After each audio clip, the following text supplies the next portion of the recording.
우리가 살아가는 데는 실상이 있고 허상이 있어요. 허상은 지금 보여요. 그리고 만질 수 있어요. 그런데 나중에 안개처럼 없어져 버립니다. 그것을 허상이라고 하고, 실상은 지금은 보이지 않지만은 영원히 존재하는 것, 그것을 우리가 실상이다 하고 말할 수 있는 거예요. 오늘 이 말씀을 통하여 실상이 무엇이며 또 허상이 무엇인지를 분별할 수 있는 그런 지혜가 있기를 축복합니다. 저희들이 세 구절을 읽었어요. 먼저 세 구절을 통하여 주님의 뜻을 발견하는 시간 되기를 바랍니다. 고린도후서 4장 16절입니다. 읽겠습니다.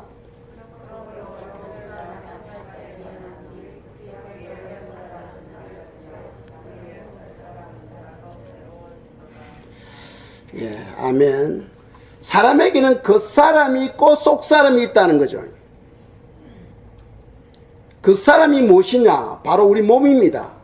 몸은 지금 여러분들이 눈으로 볼 수 있죠. 만질 수 있습니다. 그런데 때가 되면은 없어져 버려요. 요한복음 6장에서 6장 63절에 보면은 육은 무익하다 하고 말씀하고 있습니다.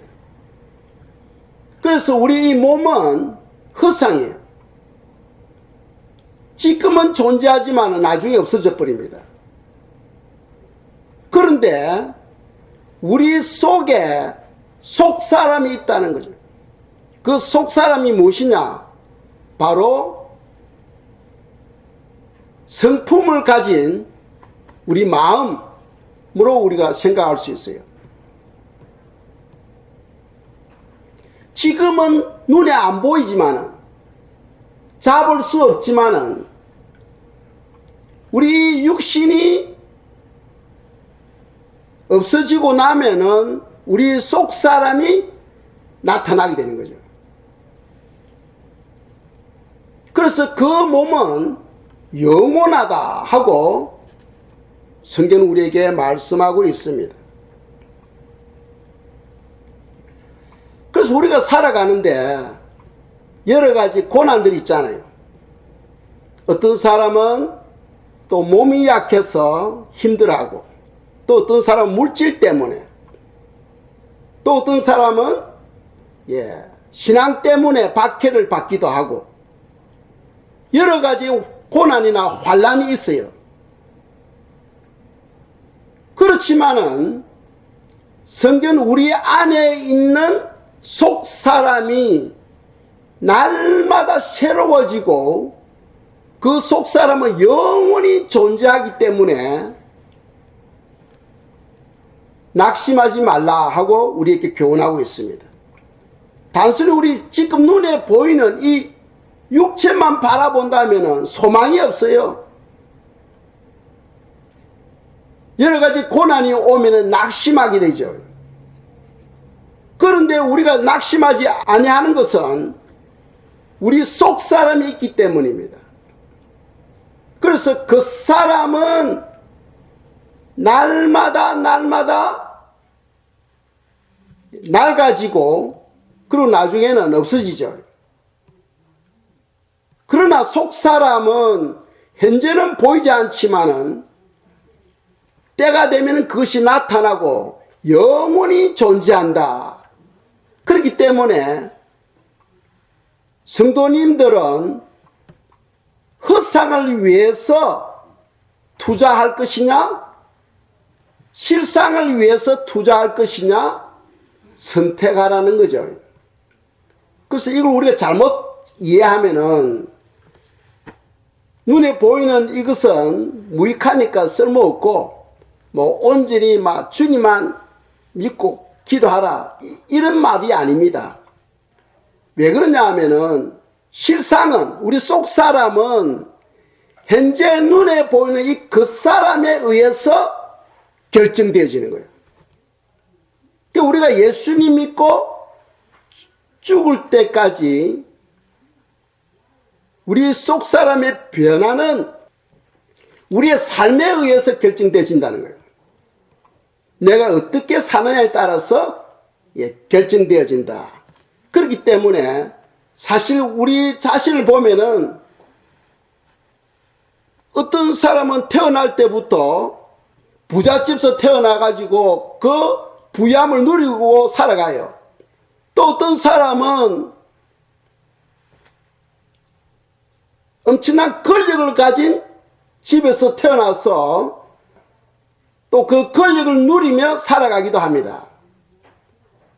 그런데 사실 우리를 바라보면은 소망이 없죠.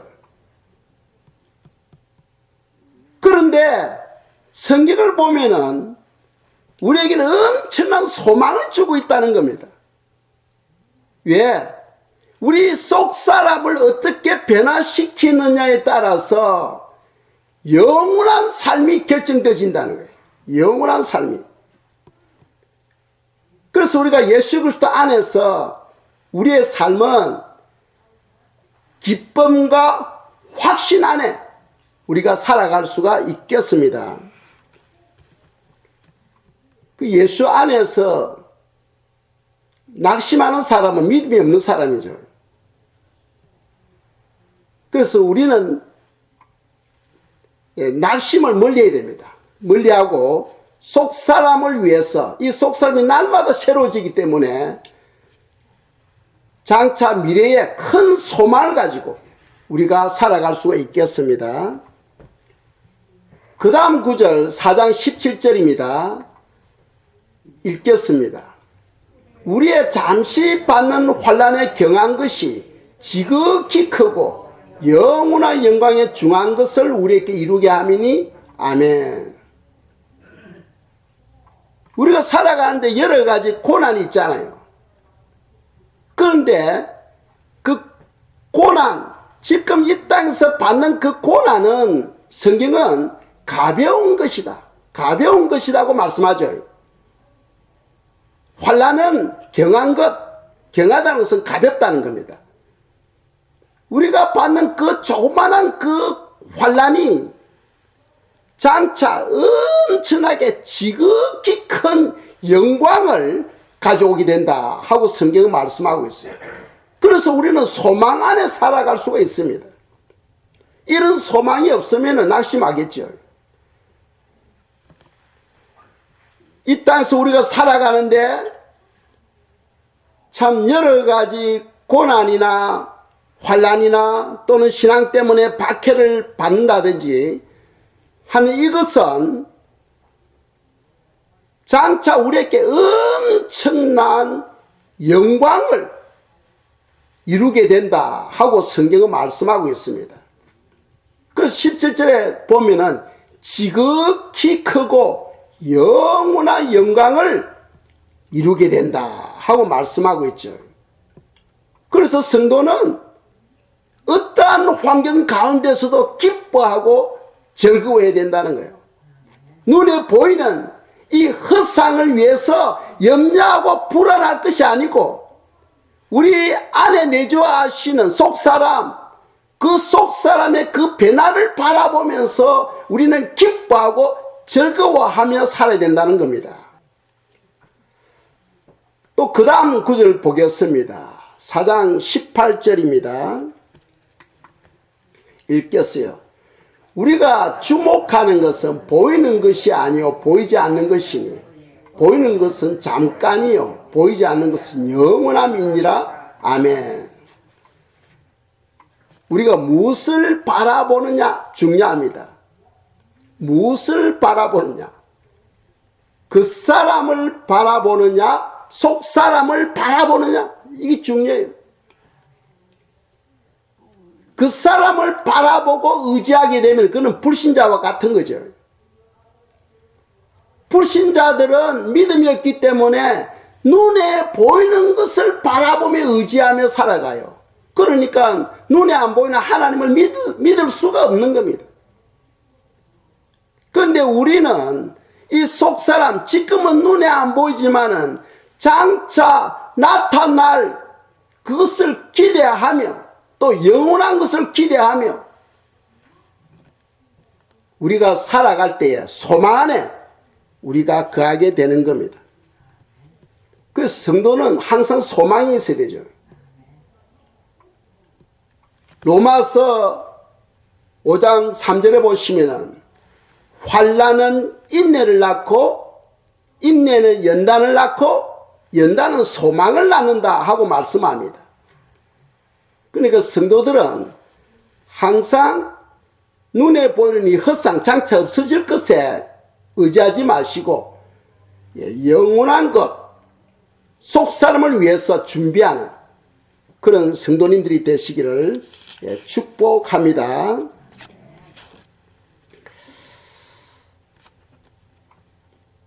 우리가 살아가는데 성령의 은혜가 없이는 우리가 한순간도 살아갈 수가 없어요. 성령님이 우리의 삶에 역사하는 많은 것들이 있어요. 실제로 성령님께서 우리를 도우시는데 그 하시는 그 역사들이 어떤 것이 있느냐, 몇 가지를 우리가 묵상한다면은 첫째로 우리에게 구원을 주죠. 성령님은 우리에게 구원을 줍니다. 요한복음 3장 5절에 보시면은 사람이 물과 성령으로 나지 아니하면은 하나님의 나라에 들어갈 수 없다 하고 말씀합니다. 거기서 물은 예수 그리스도의 피 또는 예수님의 말씀으로 우리가 생각할 수 있어요. 그리고 성령이 반드시 있어야 우리가 거듭나게 되고 하나님의 나라에 들어갈 수 있다 하고 성경은 말씀하죠.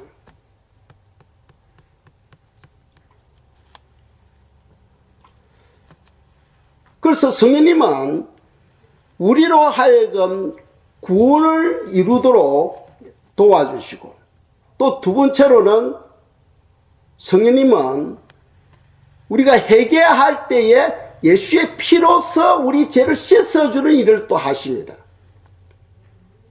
우리가 회개 기도하면 죄 사함을 받잖아요. 그런데 예수님의 그 피를 우리 마음에 뿌려주고 우리 마음을 깨끗이 하게 하시는 분이 누구냐? 바로 성령 하나님이시라는 거예요.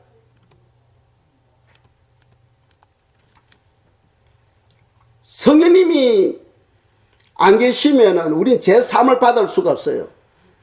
주님께서 십자가를 통하여 우리 죄를 구속해 주셨지만은 성령 하나님이 역사하지 아니하면은 그 피가 우리 마음에 뿌려지지를 않습니다. 그래서 히브리서 9장 14절에 보시면은 영원하신 성령으로 말미암아 예수 그리스도의 피로 우리가 깨끗함을 받았다고 말씀하고 있죠. 그러니까 성령님이 역사하셔야 우리가 구원을 받게 되고 성령님이 역사하셔야 우리가 제 사함을 받게 된다 하는 겁니다. 그리고 세 번째로는 성령 하나님은 늘 우리와 함께 하셔요. 그래서 우리의 삶을 인도해 주시고 또 우리를 지켜주시고 또 우리의 삶의 필요를 공급해 주시는 그런 일들을 성령 하나님께서 하십니다. 또 우리가 성경을 읽을 때에 그 말씀을 깨닫게 해주시고 또 기억나게 해주시는 그런 일들을 하게 되죠. 요한복음 14장 26절에 보시면은 보혜사 곧 아버지께서 내 이름으로 보내실 성령, 그가 너에게 모든 것을 가르치며 내가 너에게 말한 모든 것을 생각나게 하리라 하고 말씀하고 있어요. 그리고 보혜사란 것은 무슨 뜻입니까? 바로 돕는 자라는, 돕는 거. 성령 하나님이 우리 삶에 오셔서 우리의 삶을 도우시는 거죠. 그래서 때를 따라 돕는 은혜를 부어주시고 우리를 지켜주시고 우리를 인도해 주시고 또 우리의 삶의 필요를 공급해 주시는 분이 바로 성령 하나님이시다 하는 것을 성경 우리에게 말씀하고 있는 겁니다. 성령님의 도우심이 있어야 우리가 풍성한 삶을 살아갈 수가 있어요. 그래서 우리가 성령 충만을 받아야 됩니다. 우리가 예수님 믿을 때에 이미 성령이 우리에게 임했습니다. 그런데 지금 우리는 충만이 필요해. 충만이 필요해야 완전히 성령님께 사로잡혀서 그분의 뜻대로 우리가 살아갈 수가 있는 거예요. 예수님 믿을 때 성령님이 우리에게 임하시고 그걸 우리가 내주하신다 또는 이마누엘이다 하고 이야기를 합니다. 그리고 난 다음에 성령 하나님이 우리 안에서 우리와 함께 동행하는 거죠. 동행은 바로 교제가 있어야 된다는 교제. 그래서 우리가 기도하고 또 성령의 음성을 듣기도 하고 또 느끼기도 하고 또 감동을 받기도 하죠. 그래서 하나님과 우리가 그런 교제를 통하여 하나가 되는 겁니다. 고린도후서 3장 17절입니다. 제가 읽겠어요. 주는 영이시니 주의 영이 계신 곳에는 자유함이 있느니라. 많은 사람들이 이 구절을 잘못 이해해요. 무슨 말이냐 하면은 주의 영이 계신 곳에는 자유함이 있다.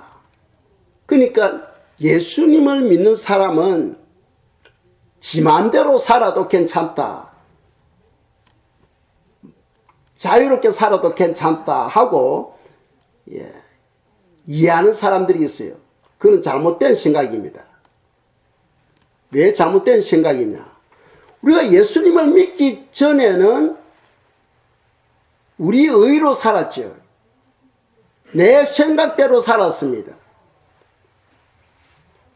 내가 원하는 것을 했어요.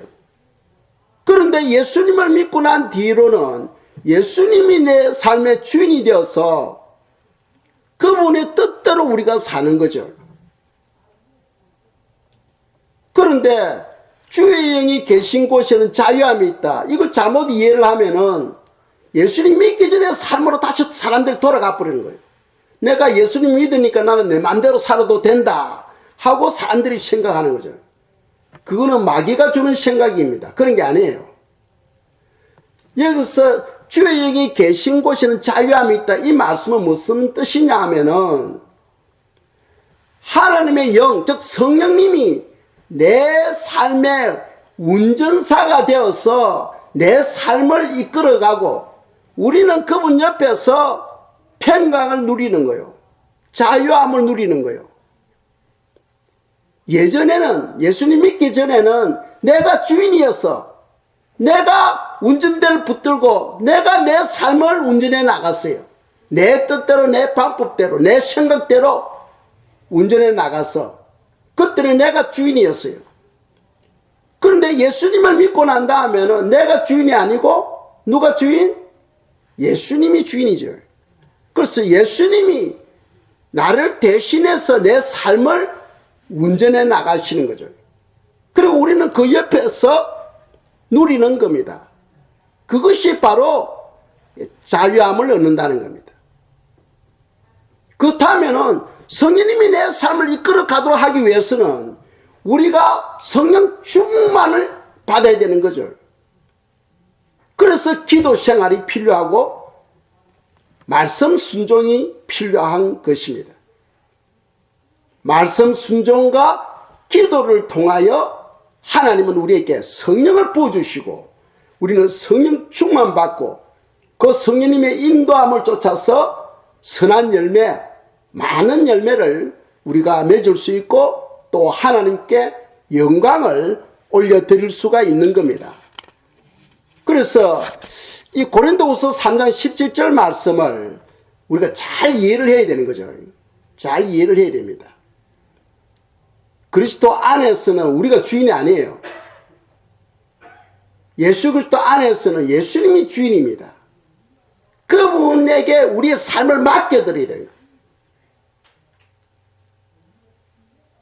그리고 우리는 그분이 인도하는 데 순종하며 나아갈 때 그게 평강이 있고 기쁨이 있다는 거예요.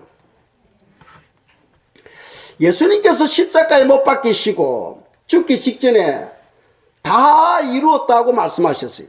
다 이루었다. 주님은 다 이루어 놓으셨는데 여전히 우리 삶에는 불안하고 염려스럽고 때로는 고통스럽고 불안할 때가 많죠. 그 왜 그럴까요? 예수님은 다 이루었다 하고 말씀하시는데 주님은 다 이루어 놓으셨는데 예수 믿는 성도님들은 그러한 풍성한 삶을 살아가지 못하는 그 이유가 뭐냐 하면은 성령님의 지배를 받지 못하고 있기 때문이에요. 성령 안에서 성령 충만을 받고 성령님이 내 삶을 이끌어가게 할 때 그게 평강이 있고 그게 기쁨이 있는 거예요. 그런데 많은 사람들이 그 성령 충만 안에 들어가질 않으니까 여전히 주님은 다 이루어 놓았지만은 우리가 그것을 누리지 못하고 있는 거예요.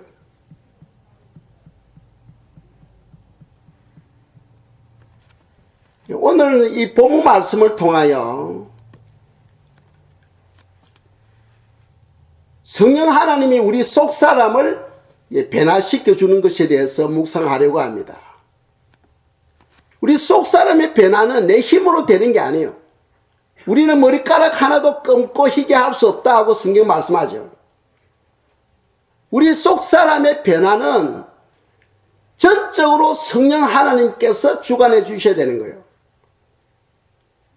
그 사람의 변화를 위해서 우리가 운동도 하고 음식도 가려 먹고 그리고 몸을 위해서 우리가 노력합니다마는 그것은 조금 전에 말씀드린 것처럼 헛상이에요. 때가 되면 다 없어진다 했죠. 그래서 우리의 삶은 실상이 되는 속 사람을 위해서 날마다 우리가 준비하며 살아가야 된다는 거예요. 그러려면 우리 속 사람이 하나님의 성품으로 변화되어 가야 되는 거예요. 하나님의 성품으로. 그래서 성경은 어떻게 하면 하나님의 성품으로 변화되어 갈 수 있는가 하는 것을 우리에게 말씀하고 있어요. 먼저 고린도후서 3장 18절 말씀을 보겠습니다. 읽겠어요. 우리가 다 수고를 벗은 얼굴로 거울을 보는 것 같이 주의 영광을 보매 그와 같은 형상으로 변화하여 영광에서 영광에 이르니 곧 주의 영으로 말미암음이니라. 아멘. 이 변화는 주의 영으로 말미암는다. 즉 성령에 의해서 우리 속 사람이 변화되어진다는 거예요. 그런데 앞부분을 보면은 18절 우리가 합니다. 우리가 이 변화는 예수 그리스도 안에 있을 때 일어나는 거예요. 예수 그리스도 안에 있을 때. 예수 그리스도를 믿지 아니하는 불신자들에게는 속 사람의 변화가 일어나질 않아요. 왜? 그건 성령의 일이니까. 불신자들에게는 성령을 받지 못하잖아요. 그러니까 우리 속 사람의 변화는 하나님의 영, 성령의 역사거든. 그래서 성령 안에 있을 때 우리 속 사람이 날마다 새롭게 변화되어 가는 거예요. 그런데 보세요. 우리가 다 수군을 벗은 얼굴로 거울을 보는 것 같이 했어요. 무슨 말이냐면 수건을 쓰면은 여러분들 거울 앞에 섰을 때 얼굴이 보여요, 안 보여요? 안 보이죠? 얼굴을 바로 보려면 수건을 벗어야 됩니다.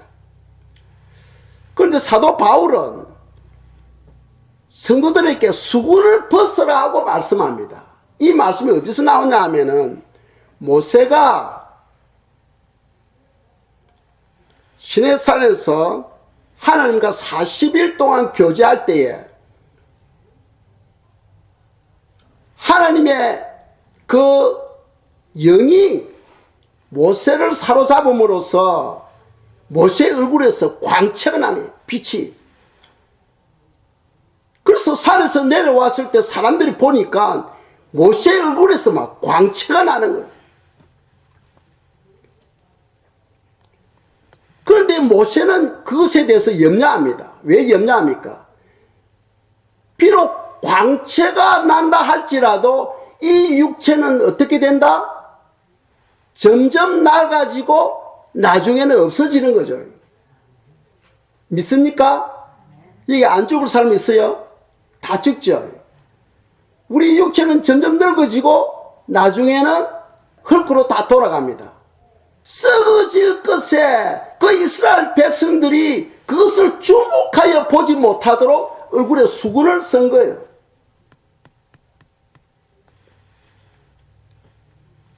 보통 사람 같으면은 얼굴에 광채가 나면은 그것을 보여주기 위해서 난 이런 사람이야 하고 자기 자신을 드러낼 수 있겠죠. 그런데 모세는 어려운 사람이기 때문에 사람들이 썩어질 것에 주목하지 못하도록 하기 위해서 수건을 얼굴에 쓴 거예요. 그런데 신약에서는 사도 바울이 수건을 벗으라 하고 이야기합니다. 그게 무슨 뜻이냐? 그럼 그 수건은 무엇을 의미하느냐? 바로 자기의를 말합니다. 자기의. 모세가 생각하기를 이스라엘 백성들이 나를 바라볼 때에 얼굴에서 광채가 나는 것, 비록 광채가 난다 할지라도 이 육체는 낡아지고 없어지잖아. 거기에 주목하지 못하도록 하기 위해서 수건을 썼는데 누가 써라 한 거예요? 누가 써라 한 거예요? 하나님이 써라 한 거예요? 아니죠. 모세 스스로 자기가 생각해서 수건을 쓴 거예요. 왜? 수건을 쓰는 것이 어렵다고 생각했기 때문입니다. 낡아지고 없어질 것에 주목하지 말라는 거죠. 그래서 수건을 썼는데 그 수건을 쓴 것은 바로 자기의예요. 자기의. 오늘 많은 사람들이 자기의를 위해서 선을 행하려고 합니다. 우리는 내 의를 위해서 선을 행하는 것이 아니고 주님의 의를 위해서 우리가 빛과 소금의 삶을 살아야 된다는 거예요. 자기 의를 위해서 살아가는 거, 그건 불신자들 하는 거예요. 예수 그리스도 안에서는 내 의가 아니고 하나님의 의를 드러내는 삶, 그것은 내가 하는 것이 아니고 성령 하나님이 역사해 주시는 거예요. 그래서 사도 바울은 수건을 벗으라는 거예요. 오늘도 많은 이 신약시대 성도님들이 여전히 수건을 쓰고 있다는 거예요. 그 말은 무슨 말입니까? 자기 의로 살아가고 있다는 거예요. 자기 의를 위해서. 우리는 주님의 의를 위해서 살아가야 되는데 여전히 예수 그리스도 안에 있으면서도 주님의 의가 아니고 자기 의를 위해서 살아가고 있다는 거예요. 수건은 자기 의를 상징하는 겁니다. 수건을 벗어나는 거예요. 내 의를 내려놓고 주님의 의가 내 삶을 통하여 나타나도록 해야 된다는 거죠. 그렇게 할 때 어떤 역사가 일어나느냐? 영광에서 영광에 이르게 된다. 우리 속사람의 놀란 변화, 내 의를 위해서 살아갈 때는 내 속사람 변화가 일어나지를 않아. 그런데 주님의 의를 위해서 나타낼 때는 내 속 사람이 변화가 일어나게 되는 거예요. 변화가. 그래서 영광에서 영광에 이르는 엄청난 축복을 누리게 되는 겁니다. 그래서 후반절에 보시면 18절 그와 같은 형상으로 변화하여 영광에서 영광에 이르니 곧 주의 영으로 말미암음이니라. 아멘. 이 성도는 이것이 소망이 돼야 돼요. 지금 이 땅에서 우리가 살아가는데 이 썩어져 낡아지고 없어질 이 육체를 위해서가 아니고 우리 속 사람의 그 변화를 위해서 우리가 준비하며 힘써야 된다는 거예요. 왜? 이 육체의 몸을 안고 살아가는 것은 몇 년입니까? 잘 살아야 100년입니다. 죽고 난 다음에는 이 육체는 다 썩어지고 없어져 버립니다. 그리고 내 안에 있는 내 속 사람이 변화된 그 모습이 실제로 이제 나타나게 되는 거예요. 그러니까 우리 얼굴이 다 바뀌어버려요. 여러분들 키라든지 여러분들 외모가 완전히 바뀌어버립니다. 그러면 서로 어떻게 아느냐? 다 알게 되는 거죠. 성령 하나님께서 사람을 바라볼 때 저 사람이 어떻게 살았고 누구고 다 아는 거예요. 그러니까 우리가 올바른 신앙생활을 위해서는 영원한 것, 쇠하지 아니하는 것, 그것을 위해서 준비할 줄 아는 지혜가 있어야 된다 하고 성경 우리에게 교훈하고 있는 겁니다.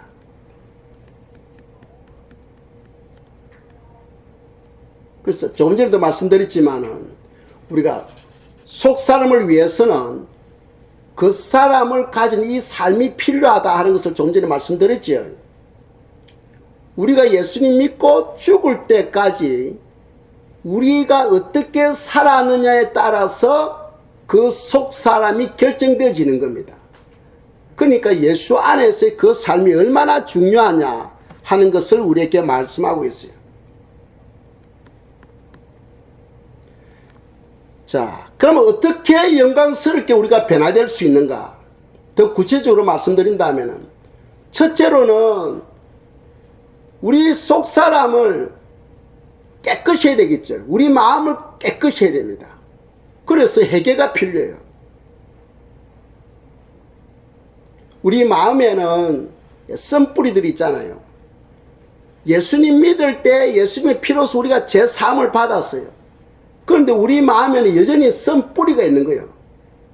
썬뿌리는 그 자체는 죄는 아닌데 그건 죄를 짓게 하는 요소가 되는 거예요.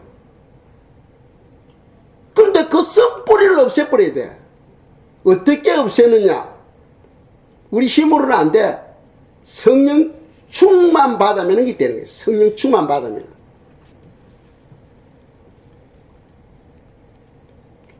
성령 충만 받으면은 성령 하나님이 우리 그 속 사람의 안에 있는 그 썬뿌리들을 그냥 태워버리는 거예요. 태워버려요. 그래서 우리가 날마다 새로워지는 거예요. 날마다 우리가 새로워지는 거죠. 그래서 속 사람의 변화를 위해서는 첫째 회개해야 된다. 그 두 번째로는 하나님의 성품에 참여해야 된다. 하나님의 성품, 그 신성한 성품이 무엇이냐? 베드로후서 1장 4절부터 쭉 말씀하고 있죠. 베드로후서 1장 4절에서 11절까지 쭉 말씀하고 있습니다. 앞에 몇 구절만 우리가 한번 보겠습니다. 베드로후서 1장 4절 7절까지 읽겠습니다.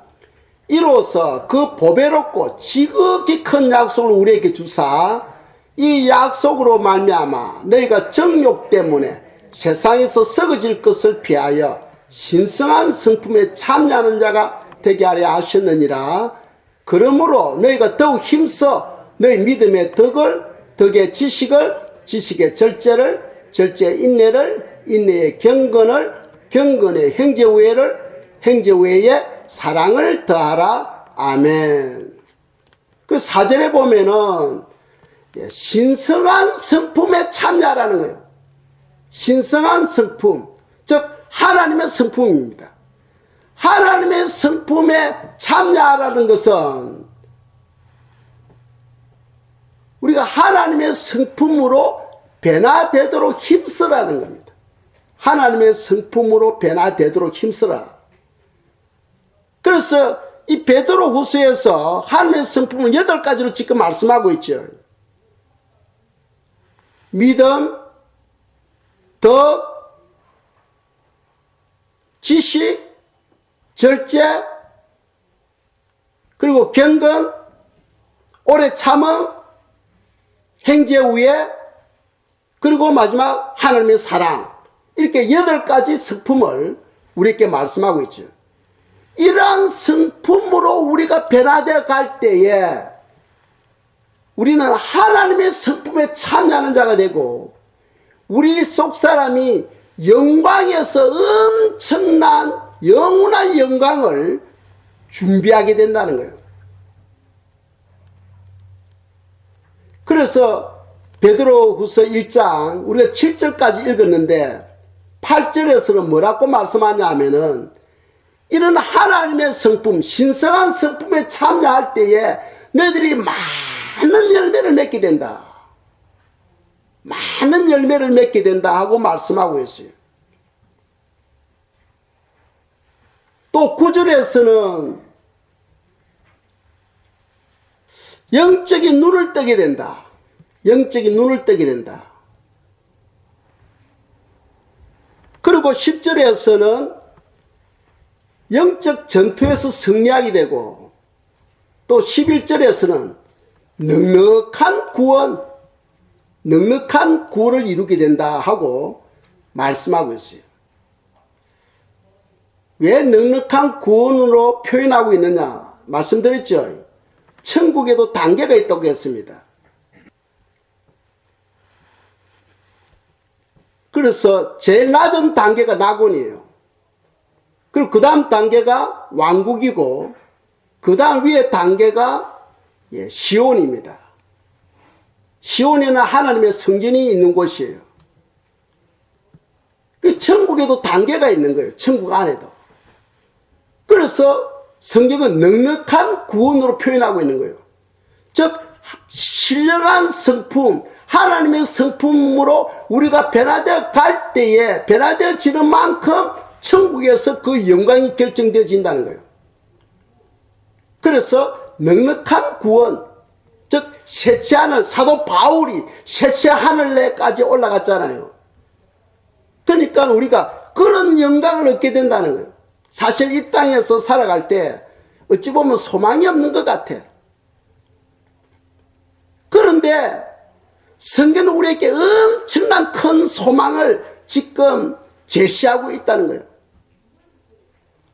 우리 속 사람이 변화되어지는 만큼 천국에서 엄청난 큰 영광 안에 들어가는 그런 축복을 지금 성경은 우리에게 말씀하고 있다는 거예요. 이것을 깨달아야 우리가 거기에 참여할 수 있어. 이것을 깨달지 못하면은 여전히 이 그 사람을 위해서 애쓰고 힘쓰다가 그냥 그 한 분밖에 없는 인생을 마감하고 마는 거예요.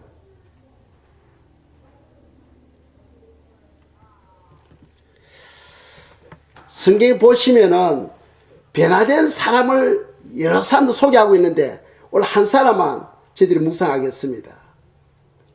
누구냐 하면 스데반 집사님. 스데반 집사님이 복음을 선포하다가 유대인들에게 돌에 맞아서 죽기 직전입니다. 죽어가면서 그분이 무슨 기도를 하는지 한번 보겠습니다. 사도행전 7장 60절입니다. 읽겠습니다. 무릎을 꿇고 크게 불러 이르되 주여 이 죄를 그들에게 돌리지 마옵소서. 이 말을 하고 자니라. 아멘.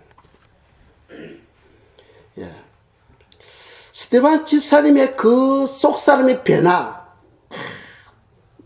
굉장히 놀라죠. 이거는 변화는 내 힘으로 되는 게 아니고 성령 하나님에 의해서 이루어지는 거예요. 그럼 자 보세요. 무릎을 꿇고 합니다. 지금 돌에 맞아서 피투성이 되면서 지금 죽어가면서 무릎을 꿇고 하나님께 기도하는 거죠. 무릎을 꿇인다는 것은 무슨 말입니까? 겸손한 마음, 겸손한 자세를 말하죠.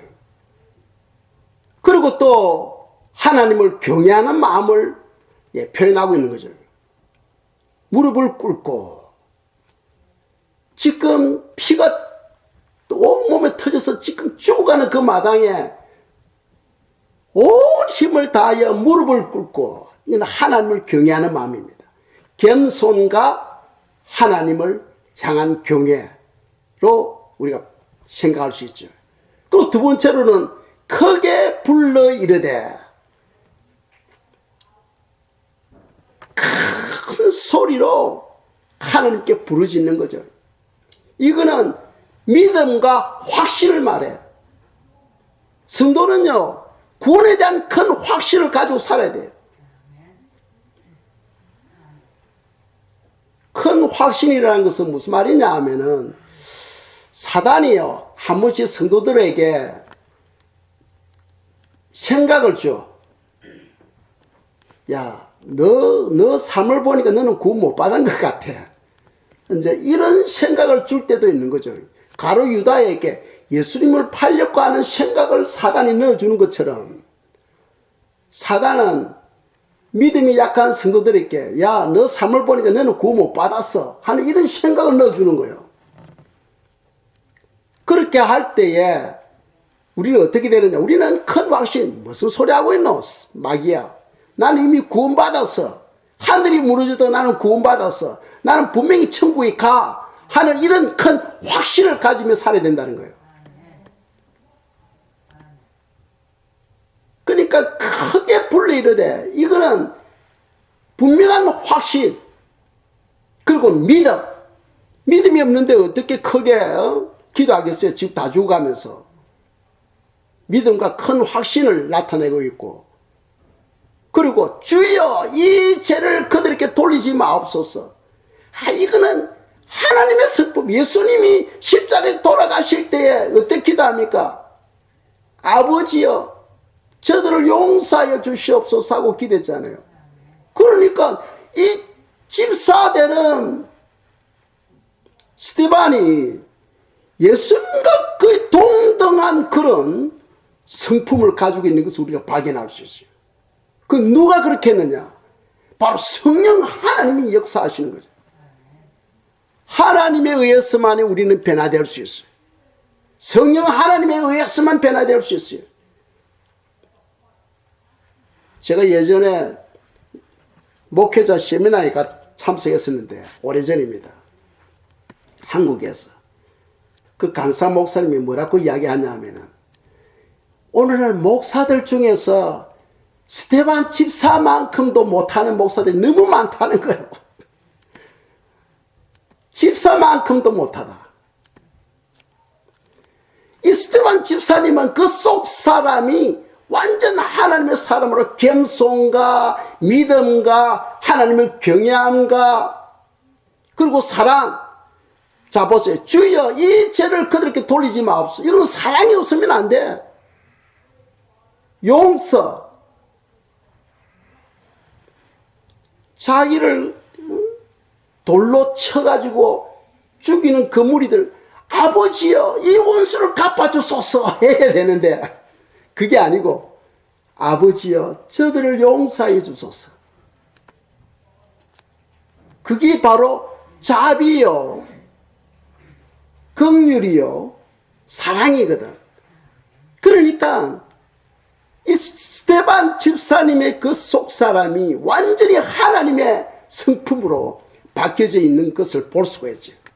그러니까 이 스데반 집사님에게 주어지는 그 속사람의 그 영광은 어떻겠습니까? 엄청난 영광이에요. 그 우리는 이러한 소망을 가지고 살아야 되는 거예요. 여러분들 매일 하루하루 무엇에 소망을 두며 살아가고 있습니까?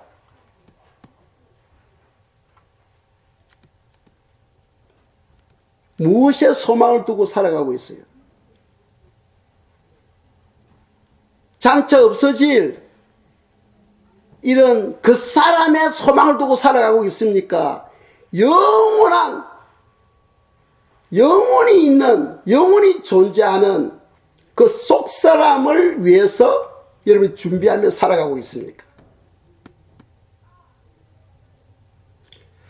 오늘 이후로 우리 성도님들 좀 생각을 바꾸시고 소망을 바꾸시기 바랍니다. 그 사람에 대한 소망이 아니라 속 사람에 대한 소망. 그래서 장차 우리가 다 죽을 거 아닙니까? 죽고 나면 이 몸은 다 썩어버려. 그리고 우리 속 사람의 그 변화된 그 모습에 의해서 우리의 모습이 새로 주어지는 거예요. 새로운 모습이 우리에게 주어지게 되는 거예요. 그거는 우리가 만든 겁니다. 내가 예수 믿고 살아오면서 내가 만들어 놓은 거예요. 그러니까 불편할 수도 없어. 오늘 말씀은 하나님께서 우리에게 엄청난 소망을 주고 있다는 거예요. 우리가 이 땅에서 조금만 주님의 영광과 기쁨을 위해서 다른 박질을 할 때에 우리 속 사람이 엄청난 그 변화로 말미암아 지극히 크고 놀라운 아름다운 그 영광을 하나님께서 우리를 위해서 준비하고 있다 하는 것을 성경 우리에게 말씀하고 있습니다. 오늘 이후로 우리 성도님들 속 사람을 변화를 위해서 잘 준비해 나가는 그런 성도님들이 되시기를 축복합니다. 이 시간 저희들 기도하겠어요. 소망 안에서 우리의 속 사람이 날마다 새로워지게 해달라고, 날마다 새로워지게 해주시고 성령 하나님께서 우리를 강하게 붙잡아 주시도록 기도드리겠습니다.